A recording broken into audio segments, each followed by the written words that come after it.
Assalamualaikum warahmatullahi wabarakatuh. Perkenalkan nama saya Hardianti SAP MAP, dosen program studi Administrasi Publik pada Fakultas Ilmu Sosial dan Ilmu Politik Universitas Muhammadiyah Sedan Rapang. Melalui kesempatan ini, saya akan menjelaskan pernyataan diri dosen dalam unjuk kerja Tridharma Perguruan Tinggi atau PDD UKT PT dalam bidang pengajaran. Saya mengampu salah satu mata kuliah wajib prodi, yaitu mata kuliah Kebijakan Publik dengan bobot 3 SKS dan diprogramkan pada semester 6.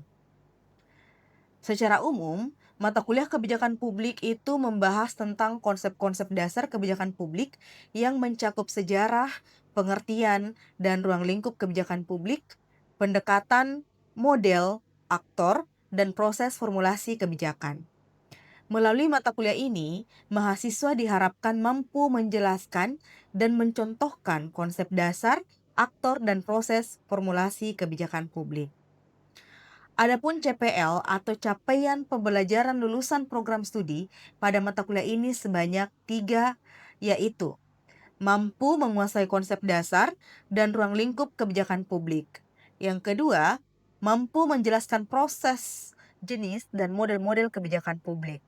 Dan yang ketiga, mampu menjelaskan aktor-aktor kebijakan dan formulasi kebijakan publik. Adapun CPMK atau capaian pembelajaran mata kuliah pada mata kuliah kebijakan publik sebanyak 4, yaitu 1. Mahasiswa mampu menjelaskan konsep dasar dan ruang lingkup kebijakan publik. Yang kedua, mahasiswa mampu membedakan berbagai pendekatan dan model-model kebijakan publik. Yang ketiga, mahasiswa mampu menguraikan proses dan jenis kebijakan publik. Yang keempat, mahasiswa mampu mencontohkan aktor dan proses formulasi kebijakan. Dan kemampuan akhir tahap belajar atau sub CPMK sebanyak 6, yaitu yang pertama, mahasiswa mampu menjelaskan sejarah dan posisi kebijakan publik dalam administrasi publik. Yang kedua, mahasiswa mampu menjelaskan pengertian dan ruang lingkup kebijakan publik. Yang ketiga, mahasiswa mampu membedakan berbagai pendekatan dan model-model kebijakan publik. Yang keempat, mahasiswa mampu membedakan proses dan jenis kebijakan publik. Yang kelima, mahasiswa mampu menentukan aktor dan tipologi aktor kebijakan publik. Yang keenam, mahasiswa mampu mencontohkan identifikasi dan perumusan masalah dalam proses formulasi kebijakan. Pada proses pengajaran, saya menggunakan bahan ajar dalam bentuk buku, PowerPoint, modul, dan saya menggunakan berbagai referensi dari jurnal-jurnal terakreditasi, baik jurnal terakreditasi nasional maupun terakreditasi internasional. Sistem pembelajaran yang saya gunakan adalah sistem blend learning yang menggabungkan antara metode pembelajaran daring dan metode pembelajaran luring. Adapun teknik pembelajaran yang saya terapkan adalah DIA atau DIA, di mana D artinya delivery, I artinya interaktif, dan A artinya assessment. Teknik ini akan memberikan kesempatan kepada mahasiswa untuk lebih interaktif dalam membangun kemampuan kognitif mereka dalam kelas. Pada aspek delivery, metode pembelajaran yang saya gunakan adalah metode ceramah, presentasi, pembelajaran tatap muka maupun pembelajaran secara daring. Berbagai metode tersebut saya terapkan sebagai upaya dalam memudahkan mahasiswa dalam menerima materi pembelajaran dengan sebaik-baiknya. Kemudian aspek asesmen yang dinilai terdiri dari aspek kognitif, efektif, dan psikomotorik, di mana aspek kognitif dinilai melalui pemberian tugas, kuis, dan ujian. Hal ini bertujuan untuk menilai sejauh mana pemahaman mahasiswa terhadap materi pembelajaran yang saya berikan. Sistem penilaian dalam proses pembelajaran yang saya lakukan didasarkan pada beberapa aspek, meliputi 1. Tugas individu, yang kedua, diskusi aktif dalam kelas, yang ketiga, ujian tengah semester, dan yang keempat, ujian akhir semester.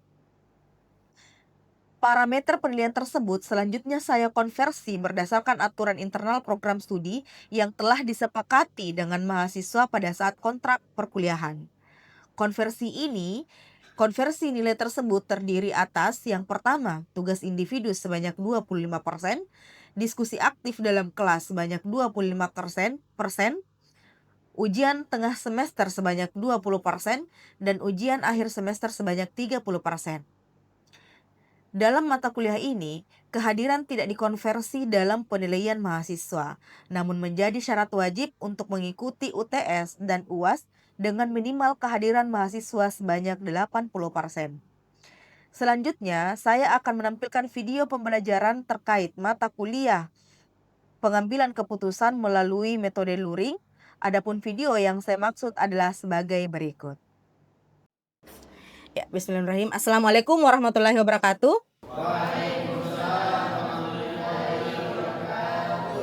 Gimana kabarnya hari ini? Sehat ya? Alhamdulillah. Oke, baik teman-teman. Jadi sebelum kita mulai pembelajaran, saya absen terlebih dahulu ya. Fatri Ramadhani, Sri Wulan Rahmadani, Ayatullah Ariska Jalil, Nur Fadillah, Safitri, Jamila. Oke, baik ya. Saya rasa untuk absennya sudah cukup sampai di sini. Kemudian selanjutnya saya masuk ke materi ya teman-teman. Jadi seperti biasa bahwa mata kuliah ini adalah kebijakan publik, yang mana mata kuliah ini ada 3 SKS. Jumlah pertemuannya 6-8 kali pertemuan. Nah, di pertemuan ke-8-nya itu adalah mid final. Nah, untuk dosennya saya Hardianti. Oke, kemudian untuk mata kuliah ini, di pertemuan ini, kita akan mempelajari yang pertama terkait masalah CPL Prodi. CPL Prodi itu adalah capaian pembelajaran lulusan, yang mana mampu menjelaskan proses, jenis, dan model-model kebijakan publik. Nah, kemudian CPMK-nya adalah, CPMK ini adalah capaian pembelajaran mata kuliah. Kalau yang tadi CPL itu capaian profil lulusan ya, mohon maaf, tadi profil lulusan CPL, profil lulusan, kemudian CPMK-nya itu capaian pembelajaran dari mata kuliah kebijakan publik ini, yaitu mahasiswa mampu menguraikan proses dan jenis kebijakan publik. Kemudian sub CPMK-nya adalah mahasiswa mampu membedakan proses dan jenis kebijakan publik itu sendiri.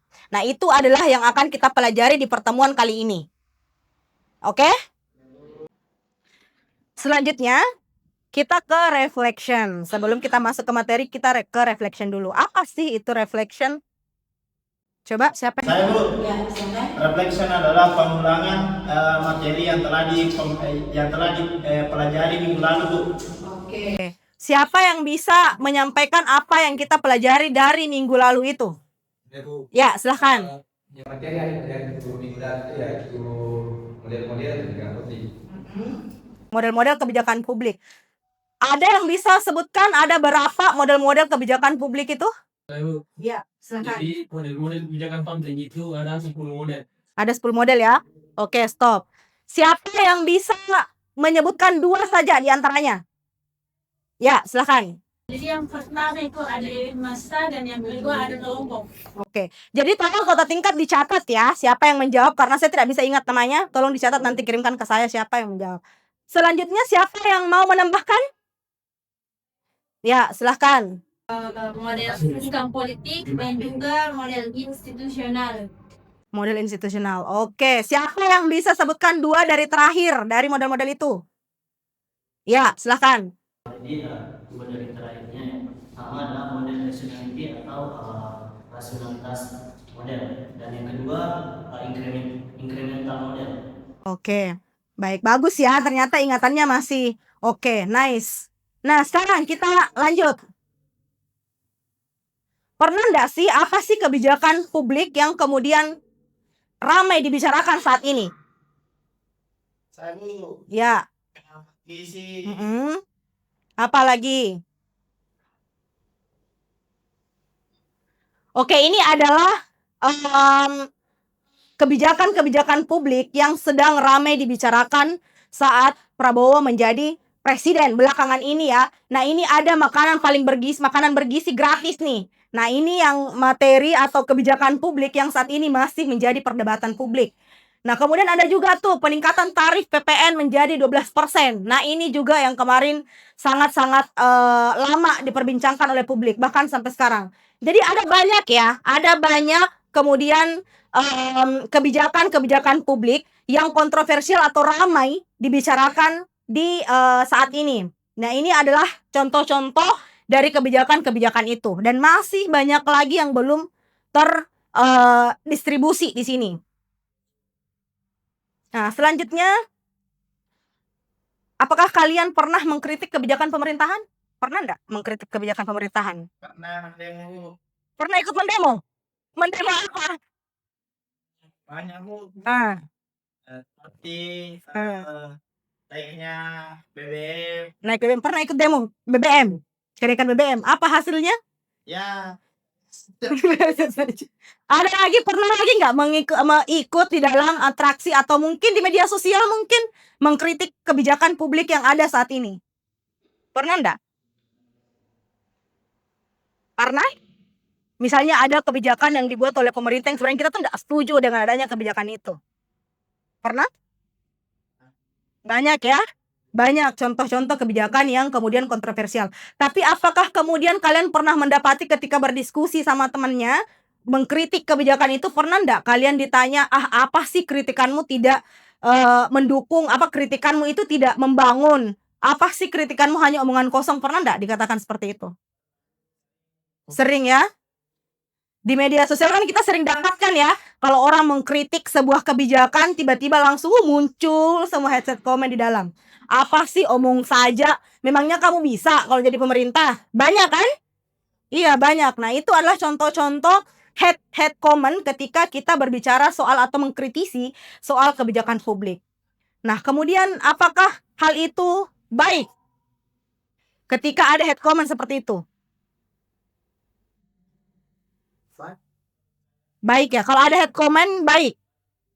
kita bisa kalau ada kritikan kan bisa kita ambil apa, seperti perjuang bahwa kita dikritik, kita seharusnya begini, tidak Tapi sejauh mana, tapi tanpa kritikan tidak ada yang bisa diperbaiki ya.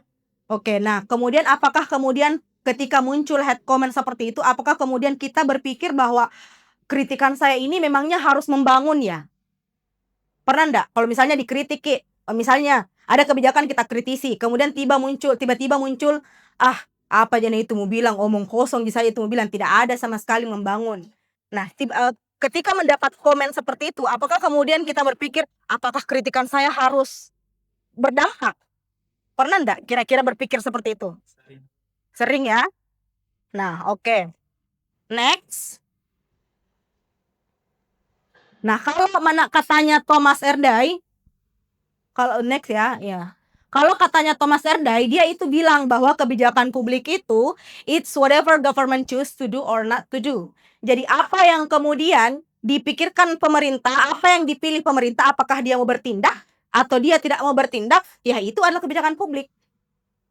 Mau dia bertindak, mau dia tidak bertindak pemerintah ini, ya itu adalah kebijakan publik. Lalu di mana role kita sebagai masyarakat awam? Di mana role-nya masyarakat untuk menyuarakan pendapatnya? Kita bahas di materi selanjutnya. Nah, ini adalah proses kebijakan publik, yang mana kalau saya sebut itu adalah siklus kebijakan publik. Kenapa kemudian siklus kebijakan publik? Karena kebijakan itu tidak serta-merta langsung jadi, simsalabim, ting. Kita bukan Tuhan. Bukan kun fayakun langsung jadi, tidak. Kun fayakun jadilah bumi. Itu tidak ya. Proses kebijakan publik itu ada siklusnya. Kalau yang orang sering sebut sebagai proses, kalau saya sebut itu adalah sebuah siklus. Kenapa? Karena dia seperti roda yang akan ketemu kembali. Dimulai dari identifikasi masalah, menganalisa masalah yang ada di lapangan. Nanti kita bahas satu-satu. Kemudian yang kedua ada namanya formulasi policy formulation atau formulasi kebijakan. Kemudian yang alur selanjutnya adalah pengambilan keputusan. Kemudian yang selanjutnya adalah implementasi dari kebijakan itu. Nah, selanjutnya adalah evaluasi. Kita melakukan evaluasi dari implementasi kebijakan yang sudah dijalankan. Dan yang seterusnya adalah modifikasi. Jadi kita mengatur ulang, memperbaharui ulang kebijakan itu. Jadi itu adalah kebijakan publik. Proses lahirnya tadi, kebijakan-kebijakan yang di awal itu berlandaskan dari sini alurnya. Bahwa harus ada masalahnya tuh harus dianalisa dulu. Tidak serta-merta di Facebook tuh bilang seperti ini. Oh, kita buat kebijakannya deh. Tidak begitu, Ferguson. Kan gitu ya. Jadi harus diidentifikasi dulu masalahnya, harus diformulasi dulu, kemudian diambil keputusannya dulu. Tapi untuk di pertemuan kali ini kita tidak akan membahas 6 siklus ini. Kita tidak membahas itu semua. Karena kenapa? Sampai besok itu tidak akan selesai kalau kita bahas semua. Kita punya waktu yang terbatas. Jadi kita hanya akan membahas sampai di pembuat keputusan saja. Ini kita akan bahas di minggu berikutnya. Kemudian selanjutnya adalah, nah ini, proses kebijakan publik. Yang pertama ada namanya pengaturan agenda, atau yang biasa kita sebut sebagai setting agenda. Nah ini adalah pertama tadi, yang di awal tadi itu adalah merumuskan masalahnya dulu ya, pengaturan agenda. Kemudian yang selanjutnya adalah ada yang namanya formulasi kebijakan, dan yang ketiga adalah adopsi kebijakan, atau yang tadi pengambilan keputusan. Nah ini yang kemudian akan kita fokuskan di materi kali ini. Selanjutnya adalah kita awal membahas tentang pengaruh agenda setting atau pengaturan agenda. Yang mana di sini ada peristiwa krisis, ada kelompok kepentingan, opini publik, media, dan akses pembuatan kebijakan. Nah, apa yang kemudian lahir dari sini? Agenda setting ini, yaitu perumusan masalah itu sendiri. Jadi disinilah bentuk aduannya masyarakat yang ditampung, dikasih ke DPR, yang kemudian nanti akan mengawal masukan-masukan yang kemudian kita berikan. Dilihat dari peristiwa krisis yang ada, kemudian kelompok kepentingan dan opini publik. Jadi ini semua ditampung permasalahannya, dirumuskan masalah itu. Jadi masalah itu kita peta-petakan masalahnya. Apa saja masalah yang sedang urgen di masyarakat saat ini? Apa saja yang perlu untuk kemudian kita buatkan regulasi? Apa yang kira-kira penting untuk diselesaikan dalam waktu yang dekat ini misalnya? Nah ini adalah pemetaan masalahnya. Ingat ya, pengambilan keputusan itu ya harus berdasarkan ini dulu. Tidak serta-merta itu harus langsung ting-tong ambil semuanya, enggak. Tapi ada proses yang kemudian harus dijalankan. Nah ini adalah yang pertama sekali untuk membuat kebijakan publik. Ya ini harus dilihat dari urgensi permasalahan yang ada di lapangan. Oke? Paham sampai sini? Paham. Oke. Next. Kemudian peran pemangku kepentingan dalam formulasi kebijakan. Nah di sini teman-teman penting sekali untuk kita bahas ini. Formulasi kebijakan ini yang kadang-kadang terlewat. Tahu nggak kalian kemarin kasus yang ada di hotel itu tiba-tiba langsung ada massa yang masuk memprotes kebijakan yang TNI dilibatkan. Yang TNI dilibatkan di dalam iya kan, proses persidangan dan lain-lain itu kan salah satu bentuk kebijakan yang tidak melalui proses perumusan kebijakan ini, tidak melalui formulasi kebijakan ini. Yang mana ketika mau membuat satu kebijakan saja ya, tadi kan telah merumuskan masalah yang ada. Merumuskan masalah yang ada itu harus dibuatkan apa pemecahan masalahnya. Tidak hanya satu masalah dipecahkan, tidak hanya satu formulasi kebijakan, tapi ada opsi yang kemudian menjadi pilihan, termasuk di formulasi kebijakan. Nah, siapa yang terlibat? Ya ini, akademisi. Siapa akademisi itu? Ya kita. Akademisi ya kita. Itu harus terlibat di dalam pembuat kebijakan. Jadi kalau ada kebijakan yang lahir tanpa melalui itu ada cacat yang terjadi dari keputusan kebijakan itu. Karena ini diatur di dalam RIA namanya. Regulation Impact Assessment. Ini harus ada nih. Harus ada akademisi, harus ada konsultan, harus ada kelompok kepentingan, harus ada birokrasi pemerintahan. Sekelas kebijakan pemerintah. Di dalam akademisi saja untuk membuat kurikulum itu harus ada semua nih. Harus ada pakar yang bisa menganalisa adanya masalah itu dan pemecahan masalah apa yang diambil untuk menyelesaikan masalah itu. Itu harus ada pakar di sini. Oke? Selanjutnya, ini yang terakhir adalah hierarki adopsi kebijakan. Nah, setelah diformulasikan tadi, sudah tadi kan pemecahan masalah. Kemudian diadakan tuh formulasi kebijakan, apa solusi yang bisa diberikan untuk memecahkan masalah itu. Nah, selanjutnya adalah adopsi kebijakan.